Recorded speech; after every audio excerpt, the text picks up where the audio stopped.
खुश आमदीद, बहुत बहुत शुक्रिया। इस्तकबाल आप सबका। जम्मू कश्मीर के अंदर असम्बली इंतखाबात पर यह खास कवरेज, और इस कवरेज के दौरान हमारी कोशिश ये रही है कि मुख्तलिफ सियासी जमातें जम्मू कश्मीर के अंदर आइंदा असम्बली इंतखाबात में जो शिरकत करने जा रही हैं, मुख्तलिफ इलाकों में इंतखाबी तशहीर में या कैंपेन में मसरूफ नजर आ रही हैं, और अहम तरीन शख्सियात को अपने प्रोग्रामों में आप सब के सवालों का जवाब लेने के लिए और उन अहम तरीन सवालों का जवाब तलाशने के लिए जो इंतखाबात से जुड़े हैं, जम्मू कश्मीर की सियासत और मुस्तकबिल की हिकमत अमली से जुड़े हैं, वो उन अहम शख्सियात से पूछे जाएं जो इस वक्त मैदान में है, अवाम के बीच में जाने का काम कर रहे हैं।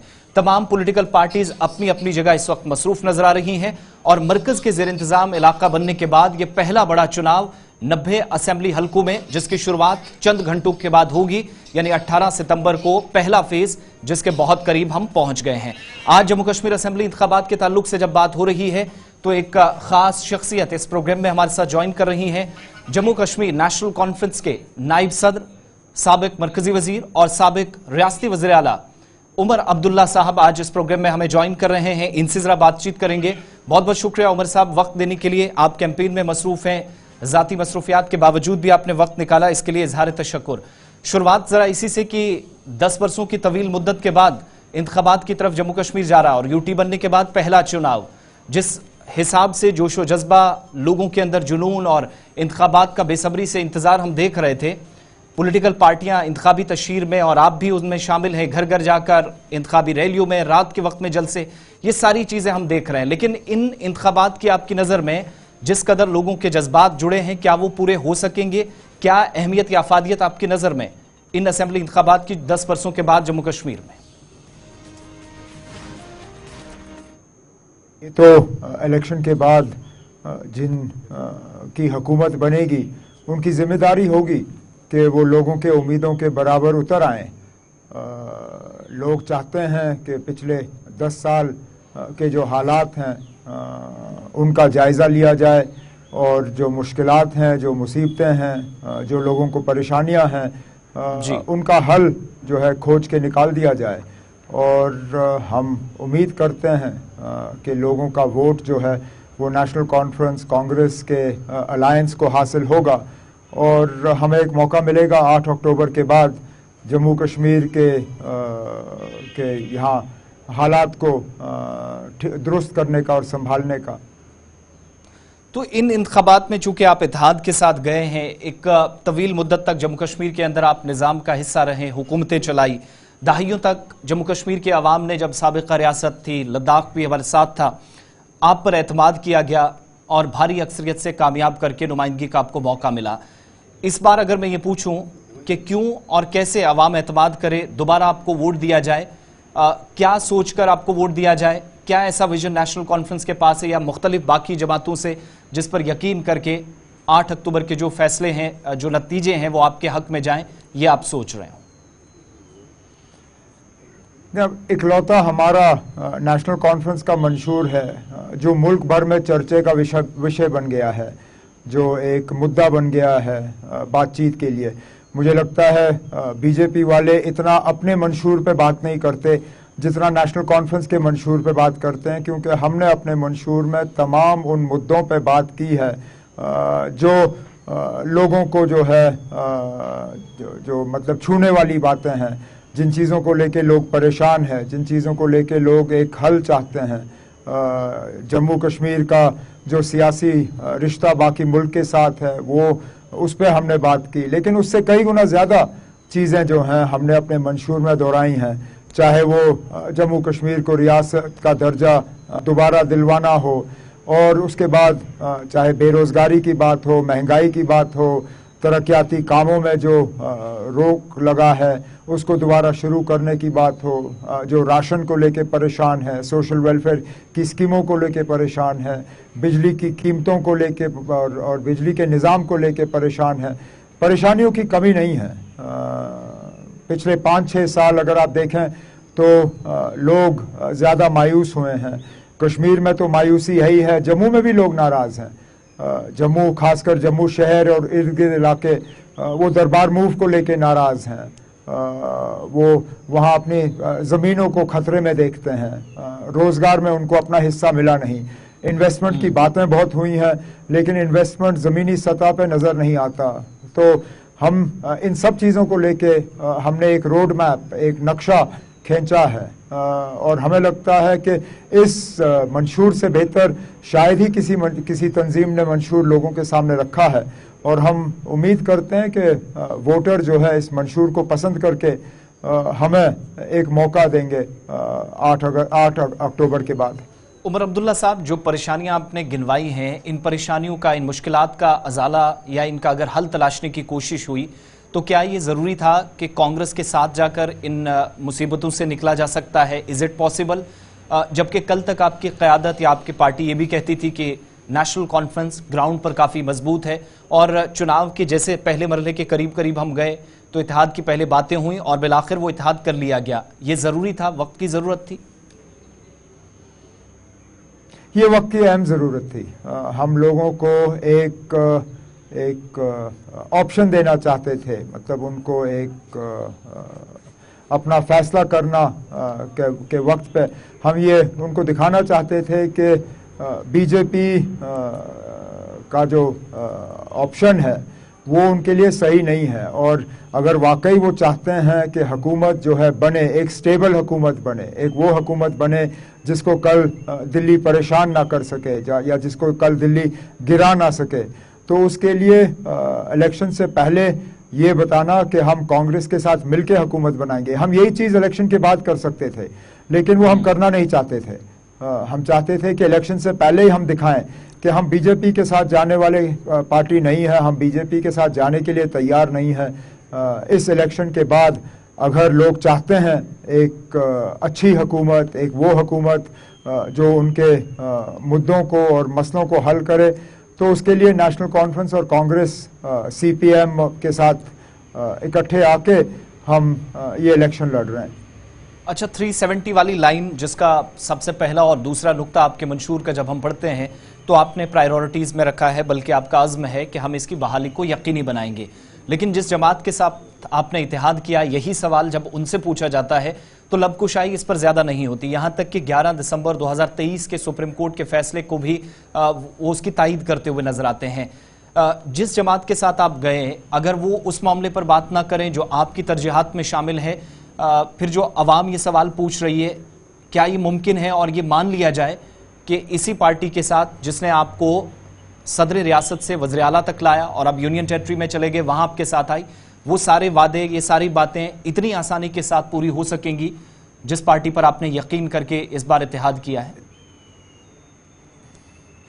हम लोगों को धोखा नहीं दे रहे हैं। हम ये नहीं कह रहे हैं कि ये 370 का मुद्दा इस असेंबली में हल होगा या इस मरकजी हुकूमत के दौर में ये हल होगा। हम ये कह रहे हैं कि हम इस मुद्दे को ज़िंदा रखेंगे इस उम्मीद के साथ कि आज नहीं तो कल, कल नहीं तो परसों, कभी ना कभी मुल्क में हालात बदल जाएंगे और इस मुद्दे को दोबारा फिर किसी एक मरकजी हुकूमत के साथ जो है बातचीत का एक मुद्दा बनाया जा सकता है जी। और अगर हालात इस तरह के बने तो शायद हम इसमें कुछ हासिल कर सकेंगे, लेकिन हम लोगों को ये नहीं कह रहे हैं कि आप हमें आज वोट दो तो कल हम ये हासिल करेंगे। फारूक साहब ने किसी एक इंटरव्यू, किसी एक तकरीर में कहा कि इसमें 100 साल भी लग सकते हैं। वो 100 साल, उन्होंने ये नहीं कहा कि 100 साल लगेंगे। कहने का उनका मतलब ये था कि ये कोई एक दिन या 2 दिन की लड़ाई नहीं है। बीजेपी को ये हासिल करने में 30-35 साल लगे। अगर इसमें हमें भी थोड़ा वक्त लगेगा तो ठीक है, हम इंतज़ार करेंगे, लेकिन मंशूर में इसको डालने का मकसद ये था कि हम लोगों को बताएं कि कम से कम इस मुद्दे पर हम खामोश रहने के लिए तैयार नहीं हैं। उमर साहब, आपने कहा कि हम ख्याल जमातों को साथ लेकर ये सारे टारगेट्स हैं वो अचीवेबल हैं, लेकिन हम ख्याल जमातों में क्या पीपल्स डेमोक्रेटिक पार्टी के लिए कोई स्पेस आज के वक्त में नहीं थी? वो जमात जो अभी भी दावा कर रही है कि 8 अक्टूबर को हम हुकूमत जो भी बनाए, किंग मेकर का रोल हम अदा करने वाले हैं। लेकिन अब किंग मेकर वो लोग होते हैं जो इलेक्शन हारते हैं, जो खुद हुकूमत बनाने के काबिल नहीं होते। पीडीपी ने इस बयान से ये तो तस्लीम किया है कि वो हुकूमत बनाने के काबिल नहीं होंगे। इन्होंने इससे पहले भी फिर हुकूमतों की मदद की, इन्होंने बीजेपी की मदद की हुकूमत बनाने में, तो किंग मेकर तो ये बीजेपी के साथ हो सकते हैं। हम वो लोग हैं जो बीजेपी के साथ जाने के लिए तैयार नहीं हैं। अब जहाँ तक पीडीपी के लिए आपने स्पेस की बात की, वो स्पेस पीडीपी ने खुद बंद की। आज भी अगर आप देखें तो लगातार उनका सियासी निशाना अगर है तो नेशनल कॉन्फ्रेंस है। हालांकि जिस दौर से हम गुजर रहे हैं, जो हमारी मुसीबतें हैं, वो बीजेपी की देन है। आज जम्मू कश्मीर में जो हालात हैं वो अगर आप देखें तो वो बीजेपी की बदौलत, लेकिन बीजेपी को निशाना ठहराने के बजाय पीडीपी वाले ज्यादा जो है नेशनल कॉन्फ्रेंस को अपना निशाना बना रहे हैं। अच्छा, इन सवालात के बीच में ये जो हम इल्जाम तराशी का सिलसिला देख रहे हैं, अल्ताफ बुखारी साहब कह रहे हैं कि नेशनल कॉन्फ्रेंस और पीडीपी सबसे बड़ी दिल्ली की प्रॉक्सीज हैं, आप उनको जिम्मेदार ठहराते हैं। पीडीपी से कल सवाल पूछा गया, वो कह रहे हैं हम तो इसलिए गए क्योंकि उमर साहब ने नौजवानों पर एफआईआर्स लगाई थी, हमारी मजबूरी बन गई थी, हमने पोटा और ये सारी चीजें माजी में खत्म की, तो आज के वक्त में भी नौजवानों की जिंदगियां बचानी थी, जेल से छुड़ाना था, हम तो इसलिए अपने डिफेंस में कुछ भी। कुल मिलाकर ये पॉलिटिकल पार्टीज इंक्लूडिंग आप, जो कुछ एक दूसरे पर कहा जा रहा है, इसमें यह खुलकर क्यों नहीं बताया जाता वोटर को कि दिल्ली के साथ राब्ता है, लेकिन किस तरह का और किस जमात का? तमाम पार्टियां एक दूसरे के डिफेंस में दूसरे को टारगेट कर रही हैं। हम तो खुल के बताते हैं ना। हम कौन सी दबी अल्फाजों में बात करते हैं? हमने तो कहा हुआ है कि अपनी पार्टी पीपल्स कॉन्फ्रेंस, एआईपी, ये तो बीजेपी की ए टीम, बी टीम, सी टीम बन के आई हैं। जहां तक पीडीपी के हवाले से बात करें, ये तो बिना किसी मजबूरी के उस वक्त बीजेपी के साथ चले गए थे 2015 में। इस बात के बावजूद कि उस दौरान हमने दोस्ती का हाथ बढ़ाया था और उनसे कहा था कि अगर हुकूमत बनानी है तो हम आपको बाहर से मदद करेंगे, 6 साल आप हुकूमत करिए। लेकिन बीजेपी के साथ ये जो रिश्ता आप बना रहे हो, ये जम्मू कश्मीर के लिए नुकसानदेह साबित होगा। उन्होंने हमारे इस दोस्ती के हाथ को ठुकराया और आज अगर नौजवान जेल में हैं, आज अगर पीएसए लग रहा है, यूपीए लग रहा है, तो ये किसकी बदौलत? ये उस हुकूमत की बदौलत जो पीडीपी और बीजेपी ने यहां कायम की 2015 में। उमर अब्दुल्ला साहब, अब सिर्फ 2 से सवा 2 महीनों का वक्त गुजरा है। 4 जून 2024 के नताइज जो आए, उसमें आपकी पार्टी के कैंडिडेट्स भी जीते वादी कश्मीर से, अराकीन पार्लियामेंट बनकर गए। मैं अगर आपसे पूछूं जाती तौर पर, उमर अब्दुल्ला साहब ने या आपकी जमात ने क्या सबक था पार्लियामेंट के इंतखाबी नताइज से आपके लिए, या जम्मू कश्मीर के उन तमाम लोगों की तरफ से जहां से आपको वोट नहीं मिला और मिला भी, दोनों जगहों से अगर कुछ पॉजिटिव्स हासिल करने की कोशिश हुई तो वो क्या? पॉजिटिव्स तो ये हैं कि अगर आप पार्लियामेंट के नतीजों को असेंबली में तब्दील करें तो सबसे बड़ी पार्टी उभर के नेशनल कॉन्फ्रेंस आई। इस बात के बावजूद कि बारामूला पार्लिमानी हलके में हमें हार का सामना करना पड़ा, वहाँ पे 18 असेंबली नशस्तों में हमें सिर्फ 3 में जो है लीड मिली, बाकियों में नहीं।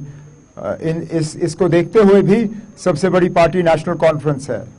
जहाँ पे कमजोरियां रही हैं उनका हमने जो है हिसाब किताब देखा और उनको इस पार्लियामेंट इलेक्शन के दौरान दुरुस्त करने की कोशिश की।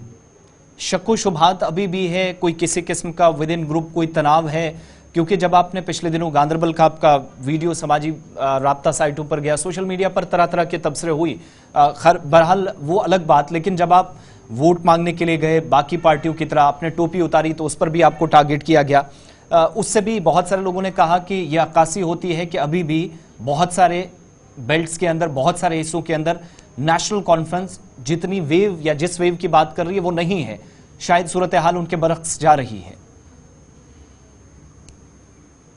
अब मुझे ये बताइए ना, वोट मांगने में क्या गलती है?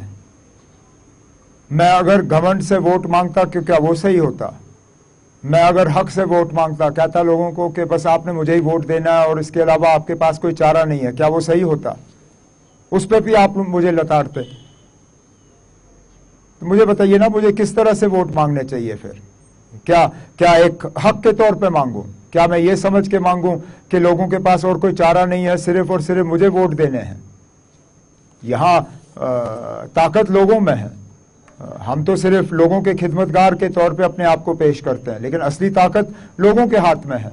हमारे मुस्तकबिल का, मुकद्दर का फैसला लोग करेंगे वोट में। तो अगर झुक के उनसे वोट मांगा जाए तो ये क्या गलत बात है?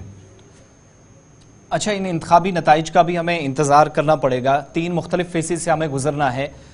इस बार जमात इस्लामी भी मैदान में है, एक तो ज़रा उस पर आपकी ज़ाती राय लेना चाहूँगा, और दूसरा इंजीनियर रशीद साहब भी मैदान में है। इल्ज़ामात का ये जो एक दौर है वो भी उनकी रिहाई के बाद चला। लेकिन उनकी प्रेजेंस से किसी किस्म की कोई तब्दीली मुतवक्के है मौजूदा इंतखाबात के बीच, और फिर जो 8 अक्टूबर को रिजल्ट्स आएंगे उन पर कुछ चीज़ें असरअंदाज हो सकती हैं? बतौर साबिक वज़ीर आला आप क्या देख रहे हैं और सोच रहे हैं? जमात इस्लामी मैदान में आई है 35 साल के बाद, अच्छी बात है।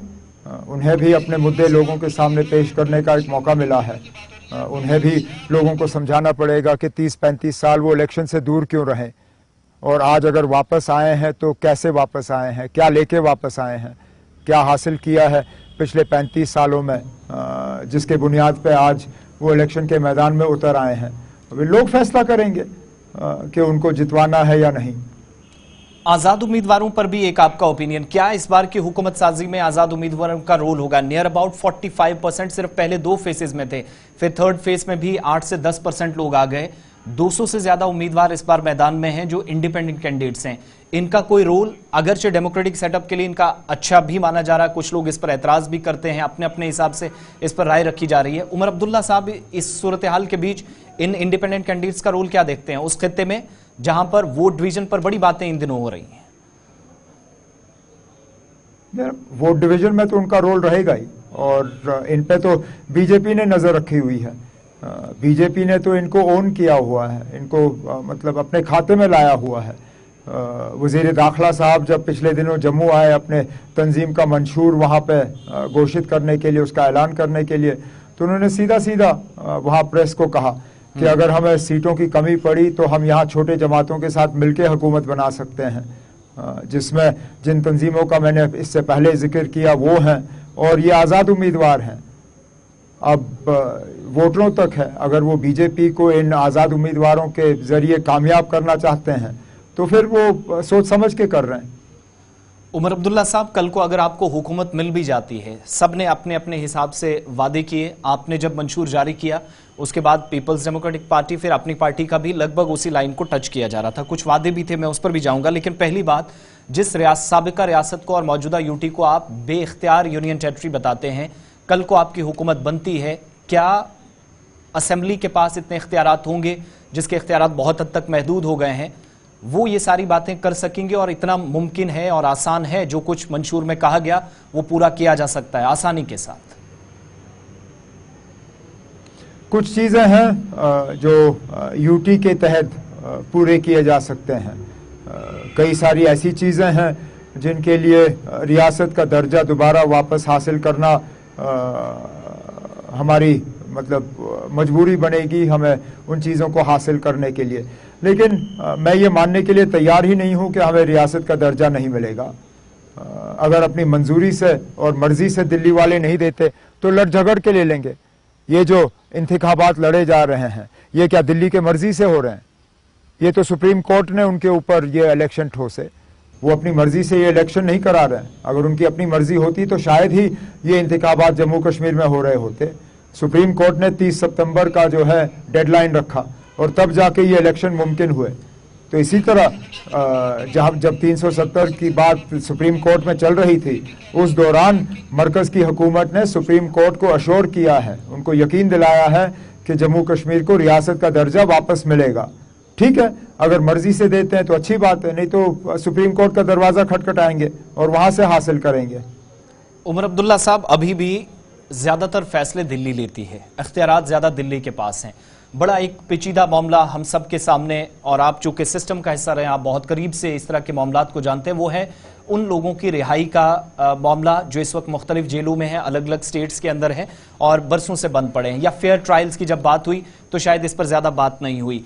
कैसे ये चीज़ मुमकिन होगी? कहीं ये तो नहीं है कि वो दिल्ली वाला जो सिलसिला हम देखते हैं कि चुनी हुई सरकार और लेफ्टिनेंट गवर्नर आमने सामने, यहाँ पर भी वही सूरत हाल हो सकता है? 7-8 महीनों बाद हम देखें, अगर कोई मस्बत पेशरफ्त नहीं होती, जो आप सारी पार्टियां इस वक्त कह रही हैं, कल को ऐसी कोई डेवलपमेंट नहीं होती है, और ये जो रिहाई वाला मसला है, फिर कश्मीरी पंडितों की घर वापसी का, इन दो मामलात पर बात तो की जा सकती है, लेकिन इतना आसान होगा जब दिल्ली के अंदर जो कुछ हम देख रहे हैं और दिल्ली से ही फैसले जम्मू कश्मीर को लेकर भी हो रहे हैं? हम जम्मू कश्मीर दिल्ली नहीं है ना, हम एक रियासत थे और हमें रियासत का दर्जे का जो है वादा वजीर आजम साहब ने कल डोडा में आके इस बात को दोहराया। कहा कि जम्मू कश्मीर को रियासत का दर्जा जो है वापस दिया जाएगा, तो हम क्यों मान के चलें कि वज़ीर आज़म साहब ने डोडा में लोगों को झूठ बोला? मैं तो मान के चल रहा हूं कि वज़ीर आज़म साहब ने लोगों को सच बोला है और इंतखाबात के बाद जम्मू कश्मीर को दोबारा रियासत का दर्जा हासिल होगा, और जब रियासत का दर्जा हासिल होगा तो फिर एलजी के पास ये पावर्स होंगे नहीं, फिर ये पावर्स यहाँ की इलेक्टेड गवर्नमेंट के पास होंगे और फिर वो अपना एजेंडा पूरा कर पाएंगे। एक और ऐसा मौजू बन गया इन दिनों जिस पर सबसे ज्यादा बहस हो रही है, वो है आपने मंशूर में और बाकी पार्टियों ने भी मुफ्त बिजली का वादा किया है, किसी ने 200, 300 और यहां तक के 500 यूनिट्स का। कैसे ये मुमकिन है? बात तो ये भी पूछी जा रही कि बिजली पर बात हुई, लेकिन स्मार्ट मीटर्स जिस पर सबसे ज्यादा हाहाकार दोनों खित्तों में हमने, दोनों स्मार्ट सिटीज जिनको कहा गया वहां पर प्रोटेस्ट भी हमने देखे। ये मुफ्त बिजली वाला, ये जो फ्री बीज वाला इस बार नारा दिया गया, ये पहले तो क्या ये पॉसिबल है आपकी नजर में और कैसे? थोड़ा सा इस पर जरा नजर डाल दीजिएगा। और दूसरा जो स्मार्ट मीटर्स का मसला, हमने जिम्मेदारी से हमारी नजर में बात तैयार किया है। अब आप स्मार्ट मीटर वगैरह छोड़ दीजिए, आपने मुफ्त बिजली की बात की। हमने मतलब पूरा इसमें रिसर्च करके, एक्सपर्ट से बात करके अपने मंशूर को तैयार किया है। अब इसको हम किस तरह इम्प्लीमेंट करेंगे ये तो थोड़ी ना मैं आपको अब चैनल के जरिए बताऊंगा इलेक्शन से पहले। इलेक्शन के नतीजे निकल जाने दीजिए, हुकूमत बनने दीजिए, उसके बाद हम आपको इसका रोड मैप सामने पेश कर लेंगे। मुतद्दिद लीडरान से हम सवाल पूछते हैं तो कहते हैं कि इस सूरत हाल से बाहर निकलना है तो नेशनल कॉन्फ्रेंस को भी बीजेपी की तरह दूर रखना है जो आपके हरीफ हैं, और कहते हैं कि यहाँ पोटा और बाकी सारे सख्त कवानीन आए, ये सारी देन नेशनल कॉन्फ्रेंस की है। यहां तक कि कल महबूबा मुफ्ती ने इस बात को दोहराया, इसीलिए मैं 2014 में बीजेपी के साथ गई, बार बार ये बात दोहरा रही थी।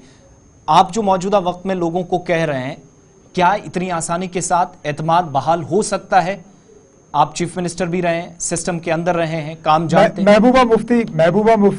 महबूबा मुफ्ती साहिबा इस बात का जवाब क्यों नहीं देती कि 2016 में कितनों को उन्होंने गिरफ्तार करवाए, कितने नौजवानों पे उस वक्त पीएसए लगा, कितने नौजवानों को हिरासत में लिया गया, कितने नौजवानों को सीआईडी के जरिए वेरिफिकेशन के मामलों में तंग किया गया। ये तो बहाना होता है कि हम बीजेपी के साथ इसलिए गए उसलिए गए, उनको इख्तिदार की लालच थी और इसलिए वो बीजेपी के साथ गए। आज तक उन्होंने बीजेपी के साथ जाने पे माफी नहीं मांगी लोगों से, इस बात के बावजूद कि जिस दौर से हम गुजर रहे हैं, जो खमियाजा हम भुगत रहे हैं, वो उनकी बदौलत है। उमर अब्दुल्ला साहब, साल 2019 के बाद मुसलसल आपके बयानात आए, बड़ा सख्त मौक़िफ़ आया कि मरकज़ की गलत पॉलिसियों का नतीजा ये है कि अवाम इस वक्त गैर यकीनी सूरत हाल में गई। क्या वाकई में आप इस बात से इत्तफाक रखते हैं? और ये जो दो सूबों की सियासी सोच में तफर्रुक डालने की कोशिश होती है, इसको जम किया जा सकता है? एक साथ लाने की जो कोशिश हुई उसके हम मस्बत नताइज की तवक्को करें? नहीं, सॉरी, मैं आपका सवाल पूरी तरह से समझा नहीं। क्या 2019 के बाद मरकजी हुकूमत के इकदामात या पिछले 10 सालों में जो फैसले, यहां जितनी भी तब्दीली आई, सियासतदानों की गलत पॉलिसी उसके लिए जिम्मेदार ठहराई गई। फिर कहा गया कि दोनों सूबों की जो सोच है, सियासी सोच, उसको भी डिवाइड किया गया, उसमें भी तफर्रुक डाला गया। उमर अब्दुल्ला साहब इस बात को कैसे देखते हैं, और ये मुमकिन है कि दोनों सूबों की सियासी सोच को जम किया जा सकता है? मुमकिन है, क्यों नहीं है। हमने पार्लियामेंट इलेक्शन में ये साबित किया, जबकि हमारे उम्मीदवार, क्योंकि उन्होंने पहली मर्तबा पार्लियामेंट का कोई ऐसा सीट कायम किया डिलिमिटेशन के बाद, जिनका एक हिस्सा वोटर का कश्मीर के तरफ है और दूसरा हिस्सा वोटर का जम्मू के तरफ है। जम्मू के तरफ से भी वोट हमारे उम्मीदवार को पड़े, कश्मीर के तरफ से भी पड़े, उन सीटों से पड़े जहां मुसलमान आबादी कम है। तो ये कहना कि जो मतलब लोगों को तकसीम किया गया है या डिवाइड किया गया है, उस डिवाइड को जो है ख़त्म नहीं किया जा सकता, मैं इस चीज़ को मानता नहीं हूँ। 2014 में भी जब बीजेपी की एक लहर चली थी जम्मू में, उस दौर में भी नेशनल कॉन्फ्रेंस ने जम्मू के प्लेन इलाकों से 2 सीट जीती। आज भी हम सीट जीतने की उम्मीद रखते हैं, और कांग्रेस के साथ तो ज़्यादा ही। तो ये डिवाइड जो है, ये 8 अक्टूबर के बाद इसको हम ख़त्म करके ही रहेंगे।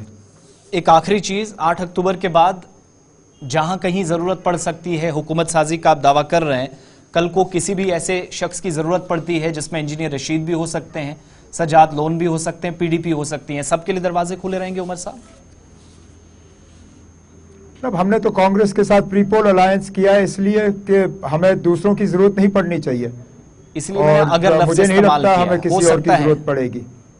नहीं अब अगर मगर छोड़ दीजिए ना, अब अगर मैं तो फिर अगर क्या, अगर फिर तो आप कहोगे अगर बीजेपी ने 90 के 90 सीटें जीती, वो मुमकिन ही नहीं है। तो अगर मगर छोड़ दीजिए ना, अब हमने प्री पोल अलायंस किया है ताकि ये अगर मगर के सवालें जो हैं ये सवालात उठे ही ना। एक आखिरी चीज, पाकिस्तान के साथ मुज़ाकराती अमल बहाल करने पर आपकी तवज्जो गई है और मंशूर में भी आपने किया है। मरकज कहती है हम इस मामले पर सख्त है जब तक इस्लामाबाद की जानिब से भी हालात की बेहतरी की तरफ कोई खास तवज्जो ना दी जाए। ऐसी सूरत हाल में मुमकिन है कि मुज़ाकराती अमल बहाल हो सके और माजी के उन हालात की तरफ जाएं, दोनों हुकूमतें साथ बैठे और मसला कश्मीर पर बात करें? अब हमारी कोशिश होगी कि उस तरह के हालात बने, जम्मू कश्मीर में अमन रहे।